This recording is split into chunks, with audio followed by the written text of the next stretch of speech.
7वें श्लोक में भाष्यकार अवतरणे का हम लिख रहे हैं, तस्माद अज्ञस्य अधिकृतस्य मुमुक्षुः। प्रकरण किसका है? जो अज्ञ है, अज्ञानी, गृहस्थाश्रम में रह रहा है, इन मोक्ष की इच्छा भी है, मुमुक्षु है। उस अधिकृत पुरुष के लिए कर्म करना अवश्यंभावी है कि कर्माधिकृत है। जो अज्ञानी है तो कर्म करना ही पड़ेगा। तो कर्म कैसे करें? और तामस राजस और सात्विक प्रक्रिया बता रहे हैं। त्याग पूर्वक कर्म करना है। संक्रांति अवतरण का निश्चयं शृणु में तत्र इति उपक्रांतम स्वसिद्धांत मुक्त्वा। निश्चयं शृणु में तत्र 4 पक्ष बता, अपने पक्ष बताने के लिए प्रतिज्ञापूर्वक उपक्रम किए थे, अपने उस सिद्धांत को कथन करके अधुना मुमुक्षुर अविरक्तस्य कर्म संन्यासम निषेधयन्। देखो अब जो है, जब मुमुक्षु है किंतु विरक्त नहीं है, गृहस्थाश्रम इसलिए प्रवेश किया है, कर्मी है, और वो कर्म संन्यास करने लग जाए वो तो महापाप हो जाएगा। कर्म संन्यासम निषेधयन्, कर सर्व कर्म संन्यास का निषेध करता हुआ त्रिविध संप्रकीर्तियुक्तम, 3 प्रकार का त्याग वर्णन किया गया है। यादृश त्याग पूर्वक कर्म करना चाहिए, वह त्याग के बारे में तस्य त्यागस्य त्रैविध्यम प्रतिपादयति, उस त्रैविध्य त्याग का प्रतिपादन करने के लिए आरंभ करते हैं। नियतस्य तु संन्यासः कर्मणो नोपपद्यते मोहात् तस्य परित्यागः तामसः परिकीर्तितः। नियतस्य तु संन्यासः कर्मणो नोपपद्यते मोहात् तस्य परित्यागः तामसः परिकीर्तितः। इन त्याग में भी किंतु कह दिया, बस विवेक से काम करना पड़ेगा। यह नहीं कि हम ब्रह्मास्मि सुन लिया या रमण महर्षि ने कह दिया मैं कौन हूँ, ये चिंतन करो, और सब बकवास है कि नहीं? निसर्गदत्त महाराज ने कह दिया अरे तू ब्रह्म है, ये चिंतन कर, मैं ब्रह्म हूँ, तो वही है। और पकड़ लिए और सब छोड़ दिए। वो पतन को रास्ता है, वो उससे भला नहीं होने वाला, वो आगे नहीं बढ़ेगा और गिरेगा और अहंकारी बनेगा। से नित्य कर्म जो अभी बताया, यज्ञ दान तपक पावनानि मनीषिणाम, वो यज्ञ दान और तप नियत है आपके लिए। वह कर्म का संन्यास माने त्याग करना नोपपद्यत है। ऐसे अज्ञ जो कर्माधिकारी गृहस्थाश्रम में रहते हुए मोक्ष में इच्छा कर रहे हो, तो अवश्य आपको नित्य कर्म तो करना ही करना है, उसका त्याग उचित नहीं है। और ये मोहात् तस्य परित्याग, मोहात् यही मोह है, उल्टा ज्ञान पकड़ लिया है कि नहीं? और इसलिए नहीं करना चाहता है, अरे ऐसा क्या रखा है इसमें, कर्म से तो बंधन होता है, ऐसे कुतर्क करते रहता है। कर्म से अंतर्न शुद्धि होता है, बात तो नहीं मानेगा, उल्टा ही तर्क देते हुए मोह, मोह यही होता है विपर्य ज्ञान हो जाना, अविद्या का कार्य मोह। मोहात् तस्य परित्याग, तार से नित्य कर्मों का भी परित्याग कर देता है, वह त्याग का नाम तामस परित्याग होता है। तामस त्याग परिकीर्तितः, ऐसे शास्त्रों में ऋषियों के द्वारा कहा गया है। शांकरवाश नियतस्य तुमने नित्यस्य संन्यास होने परित्याग, कौन से नित्य का संन्यास त्याग की बात कह रहे हो? कर्मणो, नित्य कर्मों के जो संन्यास है वह नोपपद्यते। अज्ञस्य पावनत्व से इष्टत्वात्, अज्ञ के प्रति वह नित्य कर्म में पावनत्व शोधकत्व इष्ट है, इसलिए अपना शुद्धिकरण चाहता है, अंतरण शुद्धि होवे, उत्तरोत्तर मेरी निष्ठा वेदांत ब्रह्म में बन जावे, उसके लिए तो उसको अवश्य नित्य कर्म करते रहना पड़ेगा। मोहात् मन अज्ञानात् तस्य नियतस्य परित्याग, मोहवशा से अज्ञान की वजह से उस नित्य कर्मों का भी परित्याग करता है। नियतंच अवश्यं कर्तव्यम त्यज्यते चैति विप्रतिषिद्धम। देखो जो नित्य है, नियत है, मतलब अवश्य कर्तव्य है, और उसका तुम त्याग करो, ये तो अत्यंत विप्रतिषिद्ध हो जाएगा। विप्रतिषिद्धम अतो मोह निमित्त परित्याग तामस परिकीर्ततः मोहश्च तम इति। मोह निमित्त परित्याग ही तामस परित्याग है। कहा गया है कि मोह ही तमह स्वरूप है। अरे मोह जाल से निकलना बड़ा कठिन होता है आदमी को। मोह किस तरह होता है, किसमें होता है, कह नहीं सकते। कई बार बता चुके हैं कि महात्मा थे, उनका नाम गंगानंद हुआ, और वो जो है डंडे में उनका मोह होता है, छोटा सा डंडा था। सारा ग्रस्त जीवन में उसी को साथ लिए चले हैं। पत्नी भी थी, बच्चे तो सब छोड़ दिया, जमीन जायदाद छोड़ दी, धन दौलत छोड़ दी, और डंडा नहीं छोड़ रहे, और डंडे में मोह लग गया। ऐसे विचित्र, उसके बिना वो नहीं चल सकते थे। इसे मोह किसमें है? अब जिंदे बच्चे में है तो कौन सी बड़ी बात है ना। जब डंडे में मोह हो सकता है और जिंदे अपने पत्नी में, बच्चों में यदि मोह हो रहा है तो कोई आश्चर्य की बात नहीं है। कहीं मुझे न्याय लगेगा ना उसमें कि मुद्दा, इसमें क्या आश्चर्य है। लेकिन विवेक किसी में भी मोह नहीं कर सकता, ये तो अज्ञान की वजह से होता है। क्योंकि क्या मोह का मतलब ये है, तम है, अज्ञान है। संक्रांति टीका नियतस्येति नित्य श्रुति स्मृति विहितस्य संध्योपासन अग्निहोत्रादि कर्मणः संन्यास काम कर्मवत् परित्यागो मुमुक्षुर अशुद्ध चित्तस्य नोपपद्यते। देखो स्पष्ट बोलते भाष्य का, लोग फिर भी भाष्य पढ़ के मन में क्यों संशय आता है, समझ में नहीं आता है। स्पष्ट अधिकारी बता रहे किसके लिए बात हो रही है, नहीं कह रहे हैं। आप देखो क्या कह रहे हैं, किसके लिए बोल रहे हैं? मुमुक्षु अशुद्ध चित्तस्य। अशुद्ध चित्त सन्यासी के लिए सर्वकर्म त्याग कह दिया, उसको तुम यहां जोड़ो तो प्रकरण विरुद्ध हो जाएगा। सर्वकर्म त्याग स्वतः हो जाता है, त्याग किया नहीं जाता है। विद्वत सन्यासी के लिए स्वतः होता है। विविदिशा सन्यासी के लिए भी मना कर दिया, नियत कर्म त्यागना नहीं। फिर तो गृहस्थ, अज्ञानी, कामना से युक्त व्यक्ति, अनेक मोहजाल में पड़ा हुआ, अंतःकरण में अनेक प्रकार की वासनाएं, अशुद्धियां भरी पड़ी है, ज्ञान के प्रतिबंधक हैं, वो त्याग दे कैसे हो सकता है? संक्रांति में स्पष्ट कर रहे, देखो मुमुक्षु और अशुद्ध चित्तस्य नोपपद्यते है। काम कर्म के समान यदि नित्य कर्म जो संध्या वंदन है, ब्रह्मचारी हो तो, गृहस्थ हो तो, पुत्र हो गया है तो अग्निहोत्र आदि का भी अधिकार हो गया है, उन कर्मों को जो नियत है, नित्य है, श्रुति स्मृति में विहित है, उन कर्मों का संन्यास काम कर्मों को त्याग करने के समान उन नित्य कर्मों को भी त्याग कर देता है। वह मोक्ष अशुचित्व वाला, उसके लिए वह नोपपद्यते, वह उचित नहीं है, युक्त नहीं है। नित्य से कर्मणः सत्व शोधकत्वात्, कि नित्य कर्म उसके अंतःकरण का शोधक है, शुद्धिकारक है। अकरणे प्रत्यवायाच, और न करने पर प्रत्यवाय लागू हो जाएगा। अज्ञ से कर्म संन्यास न कर्तव्य इत्यर्थ। कहने का अभिप्राय है जो अज्ञ हैं आप कभी भी सर्वकर्म संन्यास ना करें, ये इसका तात्पर्य है। कर्मणस्तत्वम अविज्ञाय आपात दृष्टिया दोष इति त्यागो अविवेकेन कृतश्चेत कथम इत्ताह मोहादिति।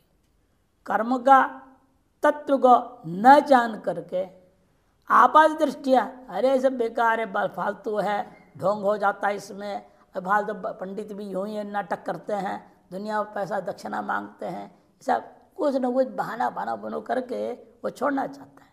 उसको आपात दृष्टिया कहा जाता है।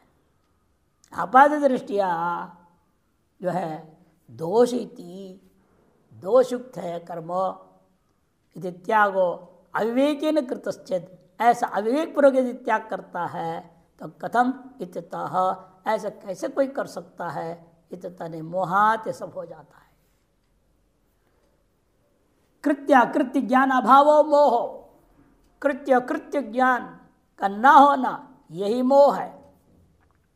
क्या मेरा कर्तव्य क्या नहीं है वो समझता ही नहीं है। हिटलर शाही चलता है घरों में आजकल और मैडम भी कम हिटलर नहीं है और मिस्टर भी कोई कम हिटलर नहीं है। दोनों हिटलर हो जाते हैं तो फिर घर में कहाँ सुख शांति रह सकता है। ये समस्या हो गई है, समझते ही नहीं हो। कृत्य क्या है, मेरा कृत्य क्या है, उसका कृत्य क्या है।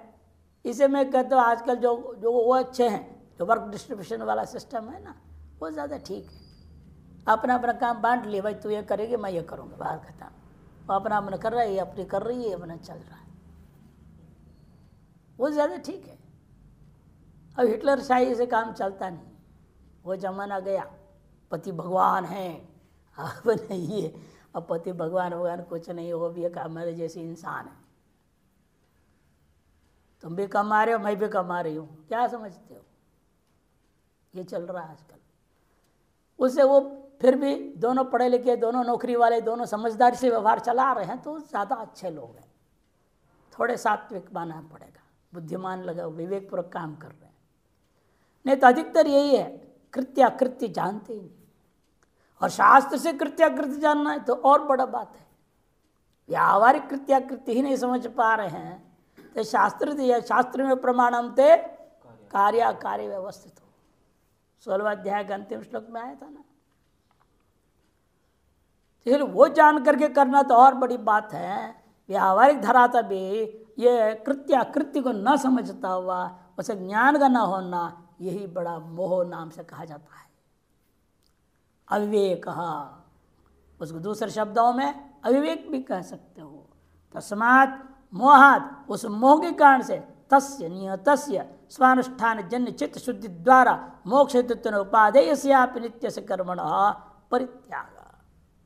जो नियत है स्वानुष्ठान से जन्य, नित्य कर्मों का अनुष्ठान से जन्य क्या होगा, चित्त शुद्धि।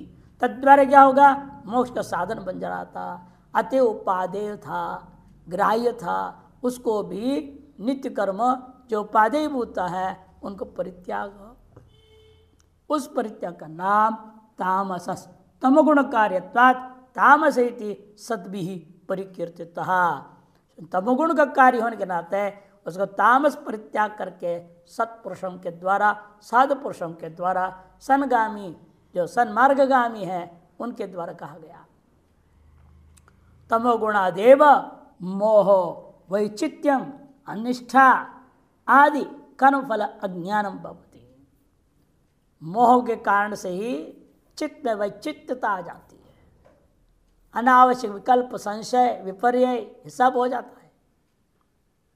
तो अनिष्ठा होती है, कर्म में निष्ठा नहीं, ज्ञान में निष्ठा नहीं, गुरु में निष्ठा नहीं, शास्त्र में निष्ठा नहीं, किसी में निष्ठा नहीं रह जाती है। आदि कर्म एवं उसके फल का भी अज्ञान, कर्म का भी वास्तविक स्वरूप का ज्ञान है ही नहीं, ना उसके फल का वास्तविक ज्ञान नहीं है। ये फल इसका क्या होगा, ऐसा बंधन मिलेगा, ऐसे कर्म त्याग करने का भी फल का ज्ञान नहीं, और त्याग से अपने आप को सुखी समझ रहे हैं। तस्मादेव उपादेयमपि नित्यम कर्म त्यजति, इस कारण से उपादेय भूता नित्य कर्मों को भी वे त्याग देते हैं। त्यक्त्वा अकर्ण दोषजम फलम नरकंच प्राप्नोति इत्यर्थ। ऐसे जो नित्य अवश्यम भावी कर्तव्य कर्मों को भी न करने के कारण से तादृश न करना और भी दोष जन्य फल, क्योंकि न करने का अभाव से कभी फल नहीं होता। ना भाव विदिते सदन सतो विदिते भाव, कैसे कह रहे हो आप।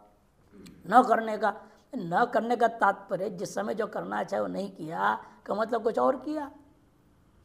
जो भी आपने किया वो भी तो नहीं था ना उस काल में।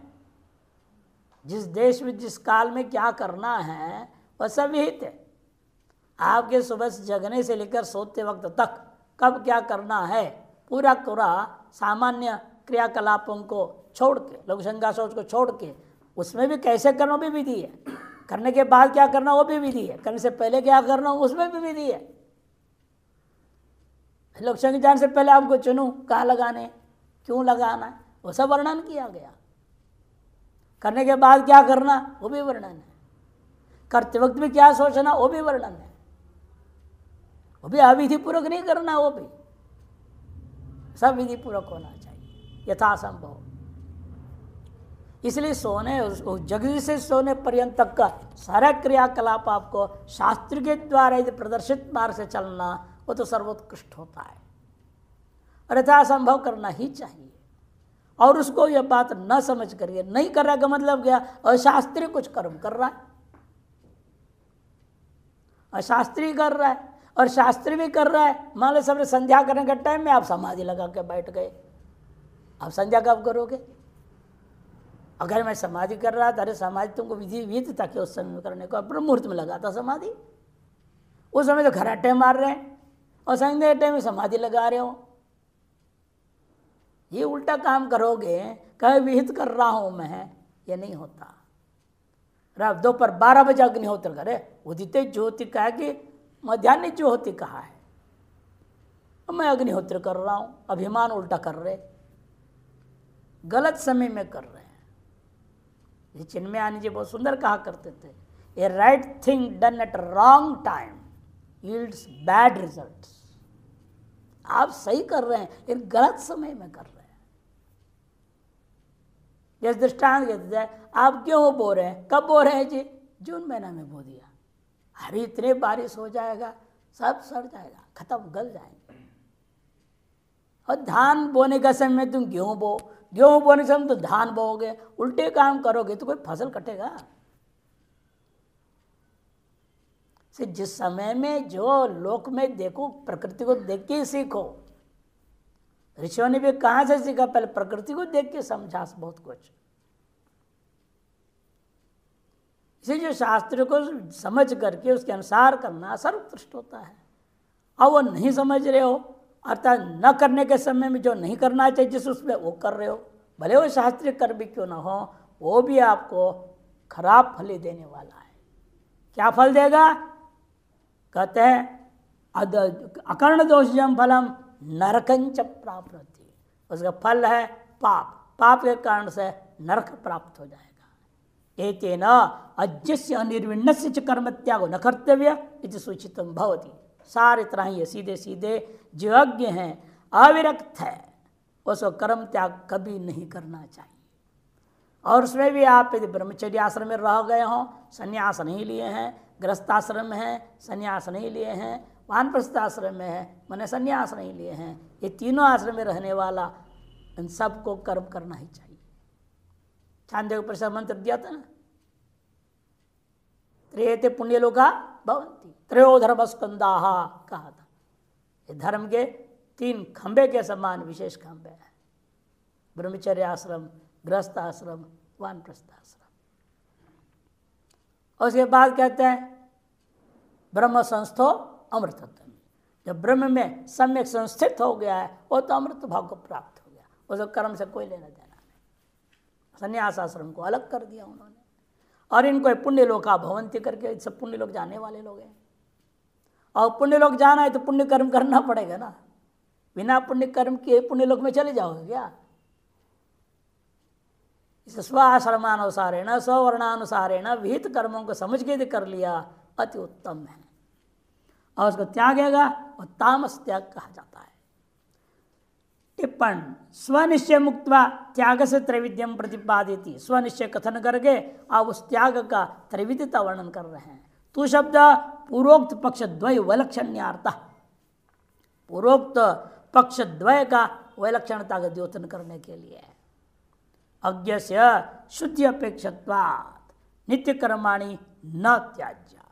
जो अज्ञ है उसके लिए अंतःकरण शुद्धि की अपेक्षा है, इसे उसे नित्य कर्म को त्याग नहीं करना चाहिए। यदि मोहात् परित्याग स्यात् तर्हि सत्याग तामस स्यात्। यदि मोह से त्यागता है उस त्याग को हम तामस त्याग कहेंगे।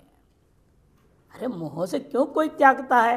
तो सुनो कथम प्रमाद मोह तमसो भवतो अज्ञान में वच इत्यत्र उक्तत्वात्। पहले बोल चुके हैं, प्रमाद और मोह ये दोनों ही तमोज्ञान का कार्य है, तमोगुण का कार्य है।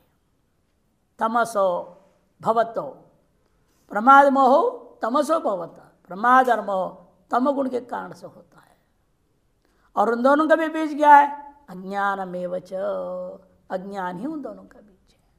और तमगुण का पहला कार्य है, मूल तो अविद्या ही है, महामाया अविद्या जो कहते वो अलग है, ये अज्ञान कह रहे, इसीलिए ये लौकिक व्यावहारिक विषयों का अज्ञान होना ये अज्ञान है, ये भी तमगुण के कारण से हुआ करता है, और वही बीज बन गया मोह और प्रमाद के लिए। अतएव मोहजन्य तामसम, मोह से तमोजन्यवाद, इसे मोहजन्य त्याग आदियों को तामस कहा जाता है कि मोह जो है तमोजन्य होने के कारण। यद्वा अथवा इस श्लोक के लिए दूसरे लोग इस ढंग शंका कर उठ के समाधान करना चाहते हैं।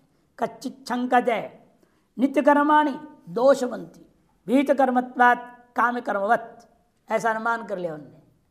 नित्य कर्म कैसे हैं, ये भी दोष वाले हैं। क्यों? विहित कर्मत्वात्, ये भी विहित कर्म है। काम कर्मवत, काम कर्म के समान। तत्परिहारेण, उसका परिहार करने के हेतु से यह कह दिया नित्य कर्मण संन्यासो नोपपद्यते इति। व्रीहवर्ण आदि पूर्वक हिंसा अनर्थ हेतु न भवति कर्तृत्वात् विधिस्पृष्टे निषेध अनवकाशाच्च, हेतु दे दिया। क्यों करे? देखो व्रीहवर्ण आदि होता है वह हिंसा है, यही सोचकर वो कहता है नित्य कर्म भी काम कर्मों के समान हिंसा प्रधान है, अतः त्यागना चाहिए काम कर्म त्यागने के समान। तो कहते वास्तव में हिंसा के कारण से काम कर्म त्यागना नहीं बोल रहे हैं, कामना बंधन का कारण है, इसलिए काम कर्म त्यागने को कहा गया है। कर्म अपने आप में स्वरूपतः न बंधन कारक होता है न मोक्ष कारक होता है, उसका पीछे आपका जो संकल्प है वो मुख्य है, आपके संकल्प से कर रहे हैं। कल चर्चा हो रही थी, आप तो कहते फल त्याग करो, इन हर एक स्तोत्र में अनेक फल पाठ कर दिया। अब पुत्र को पुत्र मिलेगा, है कि नहीं, अधन को श्री मिलेगा, इसको ये मिलेगा वो मिलेगा, ये पढ़ेंगे तो फिर तो गड़बड़ होगा ना भाई। पढ़ने के लिए मना नहीं किया आपको, पाठ त्याग करने बोला कि फल त्याग करने बोला है? विचार करो, आपको क्या करने बोल रहे हैं? फलश्रुति जो आए हुए हैं किसी स्तोत्र में वेद में कहीं भी, वो फलश्रुति भी पढ़ना नहीं, ये तो नहीं कहा किसी को। वो फलश्रुति पढ़ने से भी पुण्य होगा, लेकिन फल कामना करने से पाप होगा। और ना पढ़ोगे तो दोष होगा। अरे इतने श्लोक है, वो श्लोक पूरा पढ़ना है आपने, उसे फलश्रुति भी आ गई है तो उसको भी पढ़ना पड़ेगा। ललिता सहस्त्रनाम आदि पूर्व पीठिका अलग, उत्तर पीठिका अलग है। पूर्व पीठिका भी पढ़ना पड़ेगा, ललिता सहस्त्रनाम पढ़ो, फिर उत्तर पीठिका भी पढ़ो। उत्तर पीठिका फलश्रुति है, पूरा पढ़े बिना काम नहीं होगा, फल नहीं मिलेगा पूरा। भगवद गीता देखिए, शुरू में एक महात्म्य दिया और दूसरे एक महात्म्य और दिया, और दोनों महात्म्य पढ़े बिना आप केवल गीता पढ़ोगे कोई फल नहीं है, वो संपुटित कर दिया गया है। महात्म्य पढ़ने मात्र से, ये महात्म्य में क्या कहा, एक श्लोक पढ़ेगा तो ये फल मिलेगा, आधा श्लोक पढ़ेगा तो ये फल मिलेगा, महात्म्य तो यही लिखा रहता है। लेकिन क्या कहा, उसके पढ़े बिना अब गीता पढ़ना ही बेकार हो गया। लेकिन उसको पढ़ने के लिए कहा गया, इसका ये नहीं कि उसमें कहा हुआ जो फल है उसका संकल्प करो, ये कहाँ बोल रहे हैं। वह संकल्प त्याग करना, पाठ त्याग करने नहीं बोला है, वह संकल्प त्याग कर दो, क्योंकि संकल्प ही कामना का मूल है। कामचानाम इत्येव मूलम संकल्पात किल जायसे। कहना हे काम, मैं तेरा मूल को अच्छी तरह जानता हूं, तो संकल्प की वजह से पैदा होते हो। इसे त्याग में हम फल त्याग का मतलब यह होता है, फल संबंधी जो संकल्प करते हो ना, जल लेकर के हाथ में, वो त्याग कर दो, नहीं कि फलश्रुति का त्याग करना नहीं, वो उसका पाठ करना है। इसे यहाँ पर भी कह रहे हैं कि देखो आप त्याग करें नित्य कर्मों को, दोषवंती विहित कहा दिया तब का नहीं, वो जो व्रीहवर्ण आदि में अपूर्वक जो हिंसा होती है वह अनर्थ का हेतु नहीं होता। इसलिए आप फलश्रुति का पाठ करने से वह आपका अनर्थ का कारण नहीं करेगा। आपने पाठ के साथ आपको सारा फल दे देंगे क्या है? आप जो पाठ करने में से आपको वो सब फल आपको दे देंगे भगवान? नहीं देंगे। आपने जितना संकल्प में मांगा है उतना ही मिलेगा। आपने संकल्प कुछ नहीं मांगा तो अंतर्निशुद्धि होगा। अब एक सन्यासी पाठ कर रहा है, पुत्रो भवती है, और उसको पुत्र कैसे होगा? अब शादी करेगा क्या हो? भगवान उसको कहे तो शादी करना पड़े, तुझे पाठ किया है, ऐसा नहीं होता है। तो इसलिए यहाँ मुख्य चीज है, स्पष्ट कहते हैं कर्म के अंतर्गत जो भी हो रहा है, चाहे हिंसा या अहिंसा, वह आपको वास्तव में पुण्य पाप आदि जनक वास्तव में नहीं होता। सब कुछ आपके संकल्पाधीन है। इसलिए कहते देखो कि वो जो हिंसा आप कह रहे हो, व्रीहण आदि पूर्वक जो हिंसा है वह अनर्थ कहीं तो नहीं हो सकता, क्योंकि वह कर्तव्य के स्वरूप को संपादन करने के लिए वो कर्तव्यत्वात् विधिस्पृष्ट निषेध अनवकाशाच, अनवका दो का हो गया, अनवकाशाच कि विधि से संबंध जब हो गया वह निषेध का अवकाश नहीं रह जाता है, निषेध संबंध नहीं कर सकता। अतः उत्तम, इसलिए कहा भी गया फलतोपि च यत् कर्म नानर्थे नानुबध्यते केवल प्रीति हेतुत्वात् तद्धर्म इति कथ्यते।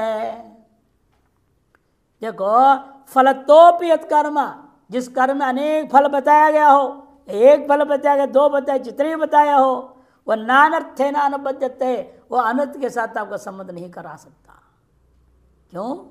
आप जो है केवल प्रीति हेतुत्वात्, आप ईश्वर प्रीत्यर्थम कर रहे हैं, ईश्वरार्पण बुद्धिया कर रहे हैं, फल बुद्धिया नहीं कर रहे हैं। भले वेदने का एक काम करे तो फल मिलेगा, ये मिलेगा, वो मिलेगा, कुछ भी कहते रहे ना, आपको कोई भी फल नहीं मिलेगा। क्यों? आप केवल प्रीति हेतुत्वात् तद्धर्म इति कथ्यते। आत्मनः प्रिय कह दिया, श्रुति स्मृति सदाचार स्वस्य च प्रियम आत्मनः। धर्म का लक्षण क्या है? श्रुति स्मृति गुरु परंपरा पितृपरंपरा सदाचार और आत्मन प्रिय। आपके आत्मा को प्रिय लगनी चाहिए। यदि आपका प्रसन्नता हो रही करके तो क्या फायदा है? जो भी करो प्रसन्न चित्त होकर के करो, उदार चित्त होकर के करो। श्रुति कहा हो, स्मृति कहा हुआ हो या सदाचार से आया हो, अंत में से स्वस्य च प्रियम आत्मा। यही धर्म का चार लक्षण है। वही धर्म में कह स्पष्ट, इसलिए कि वही धर्म तत् धर्म इति कथ्यते है। महाभारत में भी कहा है, महाभारते च उक्तम जपस्तु सर्वधर्मेभ्य परमो धर्म उच्यते अहिंसया हि भूतानां जप यज्ञ प्रवर्तते। जप यज्ञ सबसे श्रेष्ठ है, सर्व धर्मों की अपेक्षा से जप जब कर रहे हो वह परम धर्म है। कारण क्या है? उसमें अहिंसया ही भूतानां जप यज्ञ प्रवर्तता है। बिना किसी भूत की किसी प्रकार की भी हिंसा न करते हुए आप जप यज्ञ का संपादन कर सकते हैं। इसे कहा भोजन और भजन दोनों एकांत में होता है, पंगत में नहीं होता है। अकेले बैठे करो, किसी को दिखे नहीं आप क्या कर रहे हैं। जप यज्ञ में ईश्वर से ध्यान करो, कुछ भी करो, अकेले में करो साधना, भजन अकेले में होता है। तो देखे ही नहीं तो राग द्वेष कहाँ से होगा? यदि आप सबके सामने वहाँ समय बैठ रहे हैं ध्यान में, लोग देख रहे पाखंडी, लोग शुरू कर देंगे, देखो नौटंकी कर रहा है, यहाँ बैठ के ध्यान कर रहा है। अब कईयों को यूँ निंदा भी करेंगे, कई को जलन होता है। अब जानवर आपके पीछे में छोड़ देंगे, चूहा को छोड़ देंगे या बिच्छू को छोड़ देंगे, परेशान करेंगे, या उसी भल्टी फट फट फट फट उल्टा पट्टा करते रहेंगे ताकि तुम्हारा ध्यान भंग हो जाए। तो राग द्वेष पैदा होगा ही। तुम दूसरों को दिखाते हुए क्यों करते हो?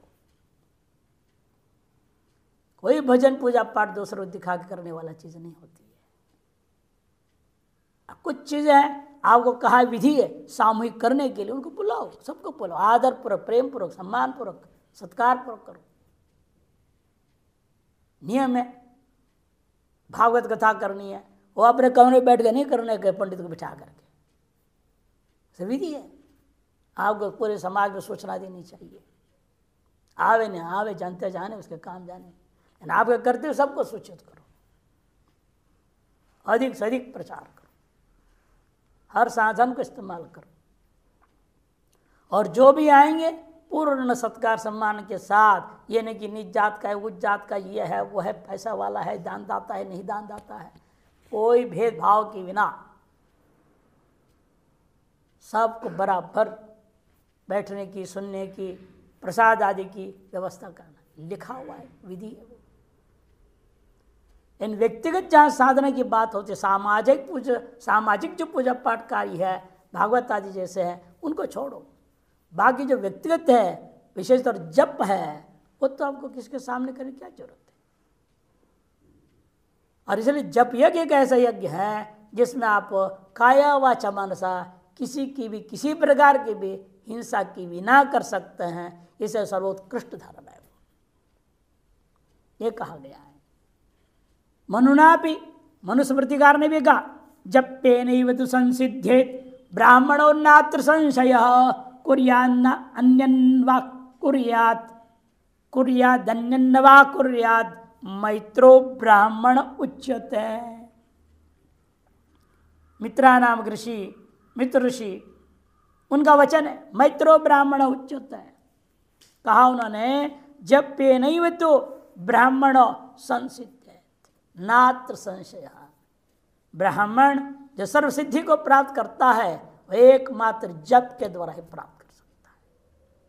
चुपचाप के बैठे, एकांत शांत बैठे और गायत्री के जाप करते रहे, जो उसको उपनयन संस्कार के काल में मिला है। और यदि भगवत कृपा से गुरु हो गया हो, गुरु बना लिया है, तो उसको उन्होंने जो दिया वो दोनों मंत्रों के जाप जितना अधिक से अधिक कर सके करना चाहिए। उतने मात्र से उसका सार कुछ सिद्ध हो जाएगा, जो चाहेगा वो सब सिद्ध हो जाएगा। सर्वम संसिद्धित। कुर्याद अन्य नवा कुर्याद, अन्य कर्म करे या न करे, उसे कोई फर्क नहीं पड़ता कि सर्वश्रेष्ठ जप यज्ञ है, वो आपने कर दिया, अन्य चीजें करो न करो तो भी चलेगा।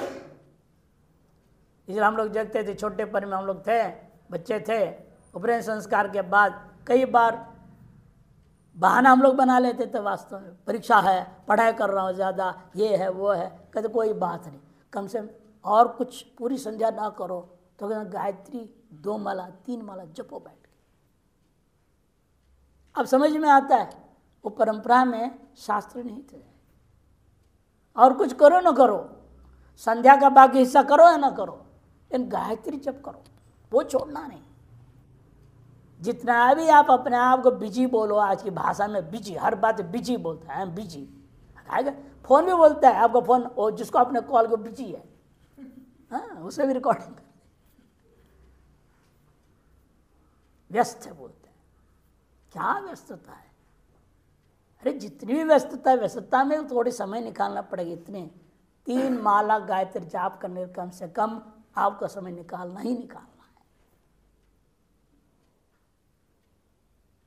वो छोड़ना नहीं है। भाष्य कुर्याद अन्यत नवा कुर्यात मैत्रो ब्राह्मण उच्यते। मैत्र ब्राह्मण ने यह बात कहा है, ऐसा मनुकार ने भी कहा। ब्रह्मसूत्रेषु च निर्णीतम, ब्रह्मसूत्रों में भी निर्णय दिया गया, अशुद्धम इति च न शब्दात् इति। कोई भी क्रियाकलाप होती है उसे कुछ न कुछ हिंसा होगी, इसलिए अशुद्धि तो रहती ही है, अशुद्ध है, इसलिए हम त्यागेंगे। ऐसे किसी ने, पूर्व पक्ष ने कहा सीधा न, क्यों? शब्दात, विधि है जो आपके लिए विधि है, वो विधि है, जितने भी दोष उसमें है उसे कोई लेना देना नहीं आपको विधि का पालन करने से मतलब है। विधि में विधिवशात आप कर रहे हैं, अपनी इच्छा से थोड़ी कोई हिंसा है, कोई चीज कर रहे हैं, उसे कोई गड़बड़ बोड़ हो रहा है तो आप अपनी मर्जी से थोड़ी कर रहे हैं। इसीलिए विधि है, शब्दात का मतलब विधि बलात्, विधि के बल के वजह से वेदों में जो कुछ भी कहा है मानव मात्र का हित के लिए, ये संसार का हित के लिए है। आपका हित से संसार का हित साबित होता है।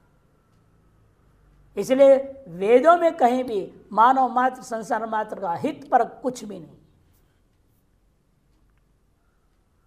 सारा जीवन उन्होंने तपपूर्वक यही जाना इस संसार का हित क्या हो सकता है, कैसे यहाँ रहने वाले मनुष्य, पशु, प्रकृति, इन तीनों में आपस में तालमेल के साथ यदि जीने से सभी का समन्वय किस प्रकार से हो सकता है, सर्वत्र शांति, सुख, आनंद कैसे हो सकता है, इसी के लिए उन्होंने मेहनत करी।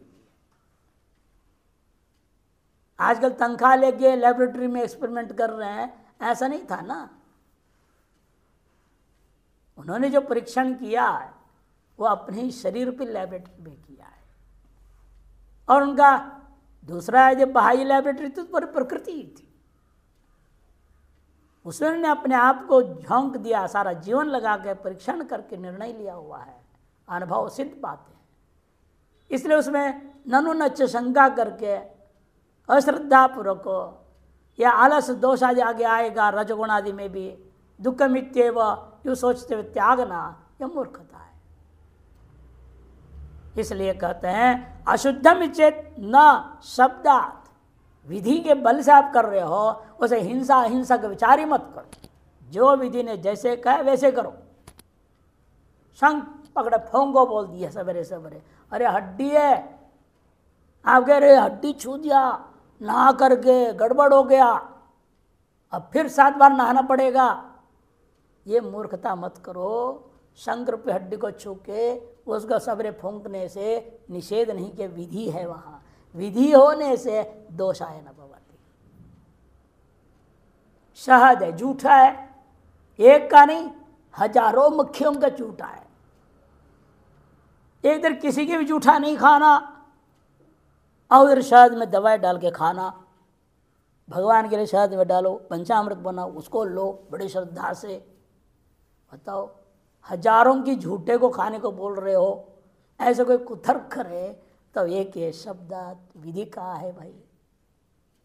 विधि ने कहा हम विधि पालन कर रहे हैं। इतनी मात्रा में दूध, इतनी मात्रा में दही, इतनी मात्रा, सब वर्णन है। और किस मंत्र से मिलाना है वो भी वर्णन है। हम विधिवत कर रहे हैं, इसे दोष आए ना भवती। और कोई हिंसा नहीं, कोई दोष नहीं, कोई पाप नहीं, कुछ नहीं।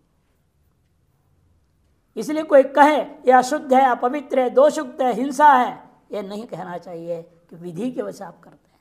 इति जब प्रशंसा परंतु वाक्यम न कर्तृत्व हिंसा या अधर्मत्व बोधकम। और जबकि प्रशंसा आदि जो है वाक्य है वो केवल कर्तृत्व हिंसा का अधर्म बोधकत्व है, यह ऐसा मत समझो। तस्य तत्र तात्पर्य भवात, क्योंकि इन वाक्यों को उसमें तात्पर्य नहीं है। यह हिंसा है, हिंसा या हिंसा है या नहीं, धर्माधर्म है, इसमें इसका कोई तात्पर्य नहीं है। तात्पर्य है हमेशा प्रशंसा का आपको प्रवृत्ति कराने में तात्पर्य है। जबकि प्रशंसा आपका जप में प्रवृत्ति कराने के लिए होता है, न कि किसी अन्य में हिंसा है या हिंसा है, क्या है क्या नहीं बताने के लिए नहीं होता। तस्मात् जिज्ञासुभिर मोक्षभिश्च, जिज्ञासु मोक्षों के द्वारा नित्यम कर्म अवश्य कर्तव्यमेव इति सूचितम भवति। जो जिज्ञासु है, आप मुमुक्षु हैं, अतएव आपका अधिकार बनता है आप नित्य कर्मों को अवश्य करना चाहिए। यह बात सूचित किया गया।